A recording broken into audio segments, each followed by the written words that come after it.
একজন রিক্সাওয়ালার ছেলে 30 বছর পড়ার পরে তাকে 44% জন্য কম্পিটিশন করতে হয়, আর একজন হচ্ছে সে কোটা দিয়ে ঢুকে যাবে, এটা তো বৈষম্যমূলক। আপনি এখানে অনগ্রসর জাতি কোটা সুবিধা কিভাবে পাচ্ছে, যেখানে একজন রিক্সাওয়ালা সুবিধা পাচ্ছে না, একজন কৃষকের বাচ্চা সুবিধা পাচ্ছে না, যেখানে দক্ষিণাঞ্চলের বন্যায় ভেসে যাওয়া মানুষেরা সুবিধা পাচ্ছে না, উত্তরের দারিদ্রতাপূর্ণ মানুষ সুবিধা পাচ্ছে না। এই বৈষম্যমূলক একটা কোটা। আচ্ছা, আমাদের আন্দোলন কতদিন চলবে সেই ব্যাপারে বলবো যে আমাদের দাবি যতদিনে পূরণ না হবে আমাদের আন্দোলন ততদিনে চলবে। আর আমাদের পরবর্তী পদক্ষেপগুলো কি কি হবে সেটা আমরা এখনো ওইভাবে সিদ্ধান্ত গ্রহণ করা হয়নি। আমাদের সমন্বয়ক হিসেবে যারা থাকবেন সবাই মিলে সিদ্ধান্ত নিয়ে পরবর্তীতে জানানো হবে। মুক্তিযোদ্ধারা মাসিক ভাতা পাচ্ছে, তারা ট্যাক্সের সুবিধা পাচ্ছে, তাদের জন্য মুক্তিযোদ্ধা কল্যাণ ট্রাস্ট করা হয়েছে, তাদের সন্তান নাতি নাতনিরা কলেজ বিশ্ববিদ্যালয়ে কোটার মাধ্যমে ভর্তি হওয়ার সুযোগ পাচ্ছে। এ পর্যন্ত কি এনাফ ছিল না? আমি তো সেগুলো নিয়ে কোনো কথা বলিনি, কিন্তু যখন গরিবের পেটে লাথি মারার জায়গাটা এসে লাথিটা মারা হয়েছে তখন আমাকে অবশ্যই কথা বলতে হবে। আনোয়ারুল ইসলাম ভাই বললো যে আমরা বৈষম্য কি এটা বুঝতে ভুল করছি, কোটা আসলে বৈষম্য দূর করার জন্যই রাখা হয়। আমার প্রশ্ন, আমাদের যে বর্তমান কোটা সিস্টেম সেই কোটা সিস্টেম অনুসারে পোষ্য কোটা, জেলা কোটা, মুক্তিযোদ্ধা কোটা, এই কোটাগুলো দিয়ে আপনারা কোন ধরনের বৈষম্য দূর করছেন, তার থেকে কোন বৈষম্য দূর করছেন আমাকে একটু এটা বলে যাবেন। কোন ষড়যন্ত্র আছে কিনা এই ব্যাপারে আমি বলছি যে আমাদের আন্দোলনের সাথে একজন ঝালমুড়িওয়ালাও সংহতি প্রকাশ করছে। বাংলাদেশের শিক্ষার্থীরা না, শুধু সাধারণ মানুষ থেকে সবাই বুঝছে যে এটা ঠিক হচ্ছে না, তাদের জন্য এটা সমস্যা হচ্ছে, তাদের পেটে আজকে লাথি পড়ছে। আমি 20 বছর পড়ার পরে আমার 20টা বছর নষ্ট হয়ে যাবে, আমি চাকরি পাবো না, এটা বোঝার জন্য মিনিমাম একটা যেটা লাগে মেধা সেটা সবই আছে। এখানে কোনো ষড়যন্ত্রের, আমার চাকরির জন্য আরেকজন কেন ষড়যন্ত্র করবে, এটা ষড়যন্ত্র করার কোনো বিষয় না। আর দ্বিতীয়ত আমরা আমি একটু প্রশ্ন করতে পারি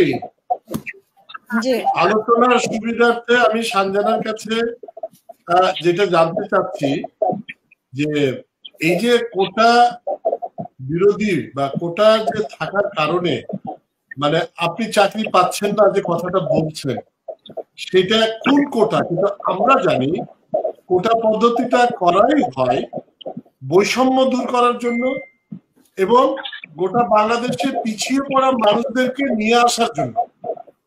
সেই জন্য কিন্তু কোটা পদ্ধতিটা করা হয়, পার্টিকুলারলি কাউকে বঞ্চিত করার জন্য না। তাহলে আপনারা কেন মনে করছেন যে এখানে কোটা পদ্ধতিটা থাকার কারণে আপনারা বেকার থেকে যাচ্ছেন? এই জায়গাটাতে আমরা একটু ক্লিয়ার হতে চাচ্ছি। কম্পিটিশনের সাথে কম্পিটিশন হচ্ছে যে আমি যেটুকু বুঝি আর কি, এই জায়গাটাতে আমরা একটু করতে চাচ্ছি। তার কারণ মুক্তিযোদ্ধার ছেলেরা যে সবাই মেধাবী না, মানে কোটা যেমন সত্য না, আপনারা তো সবাই মেধাবী এটাও কিন্তু সত্য না। মেধার প্রশ্নটা আমি চাচ্ছি এখানে ইনভার্টিরিয়াল প্লিজ। আমরা শুধু জানতে চাচ্ছি, এর জন্য জাতি উপকৃত হবে, সরকার আপনাদের এই ব্যাপারগুলা অত্যন্ত গুরুত্ব সহকারে নিবে যে মুক্তিযোদ্ধা কোটা 30% থাকার কারণে আপনাদের চাকরি হচ্ছে না বা আপনারা সবাই বেকার থাকছেন। এটাই কি শুধু দায়ী, না বাংলাদেশে কর্মসংস্থান ইন জেনারেল নেই বলে আপনাদের চাকরি হচ্ছে না? আমাদের কর্মসংস্থানের পর্যাপ্ত নেই, কর্মসংস্থান এটা আমাদের প্রধান পয়েন্ট, কিন্তু যেটুকু আছে সেটুকু থেকেও যদি আমার অর্ধেকেরও বেশি বরাদ্দ করা হয়ে যায় অলরেডি, সেখানে আমি কিভাবে ধরে নিব যে আমি পাচ্ছি? আমি কেউ পাচ্ছে না এরকম না, কিন্তু 100 জনের মধ্যে 44 জন সে পাচ্ছে আর 56 জন সে বরাদ্দ হয়ে গেছে আগে থেকে। মানে কম্পিটিশনটা খুব সংক্ষেপে মনোয়ার ভাই নিশ্চয়ই বুঝতে পেরেছেন যে কম্পিটিশনটা অর্ধেকের বেশি, অর্ধেকের কম হয়ে যাচ্ছে ওনাদের মধ্যে। এটা তো উনি যেটা বললেন যে কোটা হচ্ছে এগিয়ে নিয়ে আসার জন্য করা হয়, অনগ্রসর জাতির জন্য। হ্যাঁ, আমাদেরও এটাই পয়েন্ট, আমাদের দাবিটাও এটাই যে আমরা অযৌক্তিক এবং বৈষম্যমূলক কোটার বিরুদ্ধে। আমরা তো যৌক্তিক কোটার বিরুদ্ধে না, যার জন্য কোটা দরকার তাকে যদি কোটা দেয়া হয় আমরা তো তার বিরুদ্ধে না, আমরা তো প্রতিবন্ধী কোটার বিরুদ্ধে না। আমরা তো যে একজন রিক্সাওয়ালার ছেলে 30 বছর পড়ার পরে তাকে 44% জন্য কম্পিটিশন করতে হয়, আর একজন হচ্ছে সে কোটা দিয়ে ঢুকে যাবে, এটা তো বৈষম্যমূলক। আপনি এখানে অনগ্রসর জাতি কোটা সুবিধা কিভাবে পাচ্ছে, যেখানে একজন রিক্সাওয়ালা সুবিধা পাচ্ছে না, একজন কৃষকের বাচ্চা সুবিধা পাচ্ছে না, যেখানে দক্ষিণাঞ্চলের বন্যায় ভেসে যাওয়া মানুষেরা সুবিধা পাচ্ছে না, উত্তরের দারিদ্রতাপূর্ণ মানুষ সুবিধা পাচ্ছে না। এই বৈষম্যমূলক একটা কোটা, যার জন্য আমরা মনে করছি যে আমরা এটার মাধ্যমে আমরা আমাদের অধিকার থেকে বঞ্চিত হচ্ছি। আচ্ছা, আমাদের আন্দোলন কতদিন চলবে সেই ব্যাপারে বলবো যে আমাদের দাবি যতদিনে পূরণ না হবে আমাদের আন্দোলন ততদিনে চলবে। আর আমাদের পরবর্তী পদক্ষেপগুলো কি কি হবে সেটা আমরা এখনো ওইভাবে সিদ্ধান্ত গ্রহণ করা হয়নি। আমাদের সমন্বয়ক হিসেবে যারা থাকবেন সবাই মিলে সিদ্ধান্ত নিয়ে পরবর্তীতে জানানো হবে সবাইকে। আর আমরা কি কি চাই বা আমাদের দাবিগুলো কি, সেগুলো হচ্ছে যে আমরা 18 পরিপত্র পুনর্বহাল চাই এবং অযৌক্তিক ও বৈষম্যমূলক কোটা বাদ দিয়ে যৌক্তিক এবং যারা আসলে অনগ্রসর কোটা পাওয়ার যোগ্য তাদের জন্য ওই ধরনের একটা কোটা সিস্টেম করা হোক এবং শূন্য কোটায় মেধা ভিত্তিতে নিয়োগ দেওয়া হোক এবং দুর্নীতি মুক্ত নিরপেক্ষ মেধাভিত্তিক একটা আমলাতন্ত্র দেশের মধ্যে গঠন করা হোক। আর আমি দুইটা কথা বলতে চাই, আর আনোয়ারুল ইসলাম ভাইয়ের কাছে আমার দুটো প্রশ্ন থাকবে। দুটো কথা আসছে এখানে। প্রথমত যে আমরা কি চাই না যারা দেশ স্বাধীন করেছে, এত ত্যাগ করেছে, তারা কোনো সুবিধা পাক? আমি কেন চাইব না? মুক্তিযোদ্ধারা মাসিক ভাতা পাচ্ছে, তারা ট্যাক্সের সুবিধা পাচ্ছে, তাদের জন্য মুক্তিযোদ্ধা কল্যাণ ট্রাস্ট করা হয়েছে, তাদের সন্তান নাতি নাতনিরা কলেজ বিশ্ববিদ্যালয়ে কোটার মাধ্যমে ভর্তি হওয়ার সুযোগ পাচ্ছে। এ পর্যন্ত কি এনাফ ছিল না? আমি তো সেগুলো নিয়ে কোনো কথা বলিনি, কিন্তু যখন গরিবের পেটে লাথি মারার জায়গাটা এসে লাথিটা মারা হয়েছে তখন আমাকে অবশ্যই কথা বলতে হবে। আরেকটা কথা এসেছে এখানে আন্দোলনে, এটা কেউ ষড়যন্ত্র করেছে বলে মনে করছেন কেউ, তাদেরকে বলে দিতে চাই যে 71 সালে যখন মুক্তিযোদ্ধারা অন্যায়ের বিরুদ্ধে কথা বলেছিল তখন তাদেরকে বলা হতো দেশদ্রোহী। পাকিস্তান থেকে বা ওই সাইড থেকে তাদেরকে সবসময় দেশদ্রোহী তকমা দিয়ে রাখা হতো। তো যখনই কেউ আসলে অন্যায়ের বিরুদ্ধে কথা বলে বা তাদের দাবিটা শক্তভাবে উত্থাপন করে তাদেরকে এই ধরনের বিভিন্ন তকমা দেয়া হয়, তকমা দিয়ে তাদেরকে ডাউন করে দেওয়ার একটা চেষ্টা করা হয় এবং এটা আমরা খুবই স্বাভাবিকভাবে নিচ্ছি।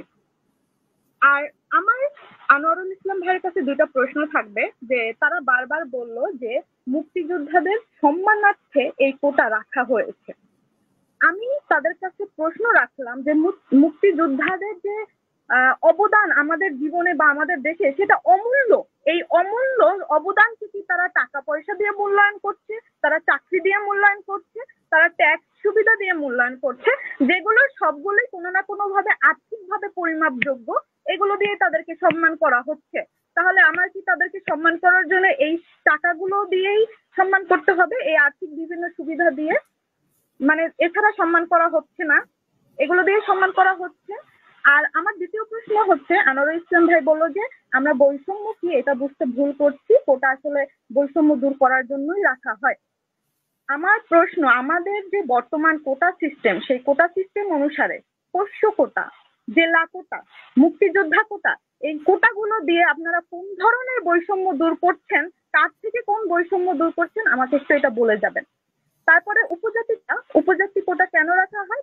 তারা পাহাড়ে বসবাস করে, তাদের জীবনযাত্রাটা অনেক কঠিন হয়ে যায় আমাদের থেকে, এটা স্বাভাবিক। আমার এখানে একটা প্রশ্ন, আমি উপজাতি কোটার কোনোভাবেই বিরুদ্ধে নেই, এটা রাখা উচিত, তারা আসলে অনগ্রসর গোষ্ঠী। আমার প্রশ্ন হচ্ছে পাহাড়ে তাহলে যে বাঙালিরা বসবাস করে তাদের জীবনযাত্রা কি আলাদা হয়? এটা কি কোনো বৈষম্য না? তাদের জন্য কি পাহাড় কি সমতল হয়ে যায়? তারা কি সমতলে চাষ করে আমার মতো? আমার এই প্রশ্নগুলো রইল আপনাদের কাছে।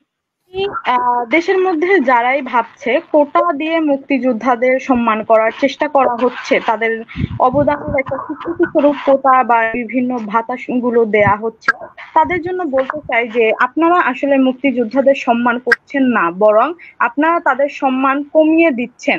একটা জিনিস মনে রাখবেন, যে কোনো জিনিস যখন সেটা অমূল্য, সেটার মূল্য যদি দেয়া হয়, সেটা যদি মূল্য দিয়ে আর্থিকভাবে মূল্যায়ন করা হয় তখন সেটা তার মূল্য হারায়।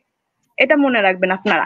আমরা কখনোই মুক্তিযোদ্ধাদের অসম্মান করি না, আমরাও চাই তারা সম্মান পাক। এজন্যই আমরাও চাই যে তারা যে সাম্য চাইছে, তারা যে চেয়েছিল যে একটা বৈষম্যবিহীন একটা দেশ থাকবে, সেই দেশটা বজায় থাকুক, দেশের মধ্যে সেই জিনিসটা বজায় থাকুক, দেশের মধ্যে দেশটা দুর্নীতি মুক্ত হোক, দেশটা নিরপেক্ষ হোক, আমরা এটা চাই।